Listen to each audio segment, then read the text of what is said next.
In a previous video, we looked at how you can create beautiful ebooks and workbooks all within Canva that are fillable and how to turn them into a beautiful mock-up so that you can use that for your promotional materials.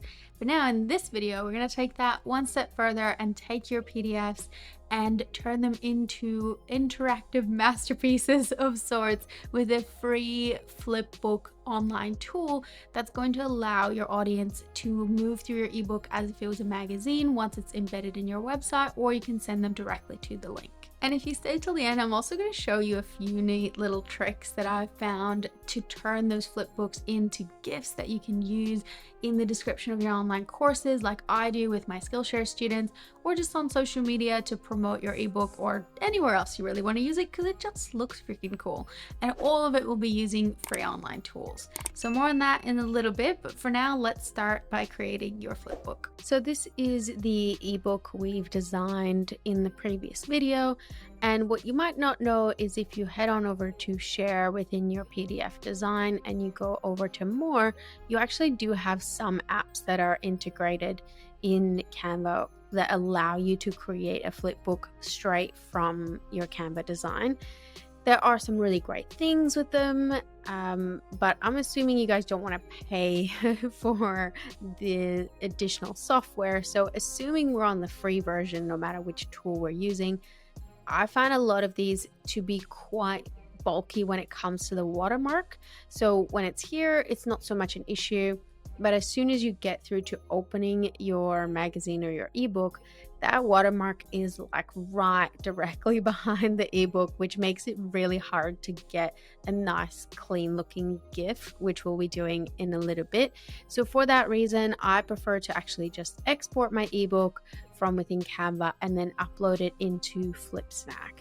So Flipsnack has an awesome free version, just like the other tools, but I find it to be a little bit neater in terms of giving us a little bit more real estate behind the ebook to create our beautiful GIFs. So while that's uploading, I'm just going to show you ones that I've already got live here.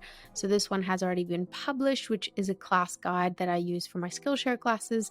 And once that's live, what you can do is head on over to Embed. You can customize a few things, which we're going to go through in a little bit. We can customize things like how tall your document is, and this is how it's going to appear. And now we're going to go ahead and copy this code.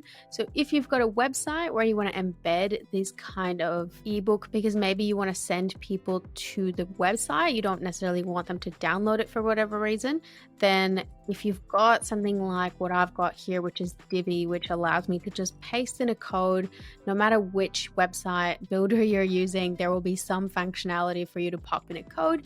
And then you can basically just have your beautiful Flipsnack magazine right on your beautiful website. Now, I would change the color of this to match my website, in which case this would be white. We will have some watermarks, of course, at the top and the bottom because we're on the free version. But for our purposes, they're not in any kind of overwhelming spots there. So I can see my ebook has now been uploaded. This is the general color background that it's going to come with as a default. So you can then go to appearance and branding and change this to whatever color you want. If you've got your own hex code and you want to just be using a particular hex code, then you would just want to make sure you're putting in the hex code over here. But otherwise, you can also just select one from the color picker. You can then decide, do you want shadows on the pages so it feels a little bit more realistic? Do you want people to know where the clickable links are? So it will kind of give them a little bit of a blue tinge so people know they're clickable, but you can turn that off. You can also turn off things like flipping sound. So do you want it to sound like someone's flipping through a magazine? Do you want it to auto flip? All of these things are different options. And then of course there will be some options that are only available for the pro version. But I'm pretty happy with how that's turned out. So I would go ahead and publish that so we can full screen it and so that we can make our GIF, which is going to be the next step. So now this is going to be in a link of its own, and we can then potentially full screen this.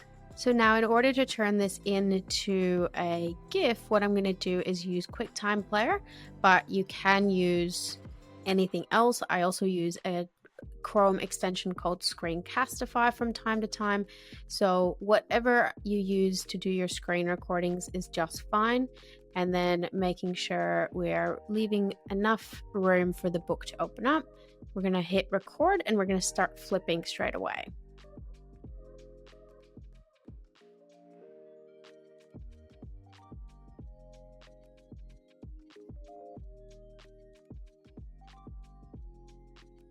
Right, that's good enough for now. I'm going to hit end on that.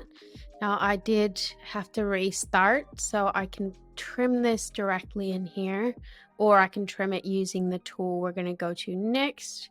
So I'm just going to go to the start here, and then I'm just going to cut out the end there because I don't necessarily need it to be closed at the end. So that looks good. I'm going to save that. Now we're going to head on over to a tool called Easy GIF, where we can then go to video to GIF and turn this little clip into a beautiful GIF. So if I hadn't trimmed it in QuickTime, this is where I could cut the video down. But in this case, I've already got the little clip that I want, and I might see what it looks like at 25 frames.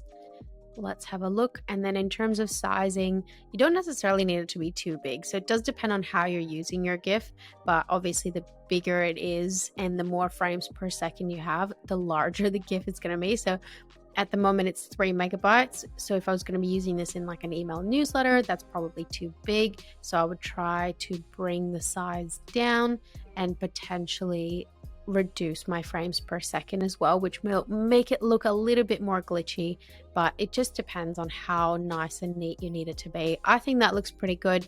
I'll just go ahead and save that, and now I can just add that into my newsletter, on my website, into my social media posts, or wherever else. And that's it for today's training on how to make beautiful flipbooks and turn them into animated GIFs. I hope you really enjoyed it. If you did, please give the video a like and consider subscribing to the channel. Thanks so much for being here, guys, and I'll catch you in another video again soon.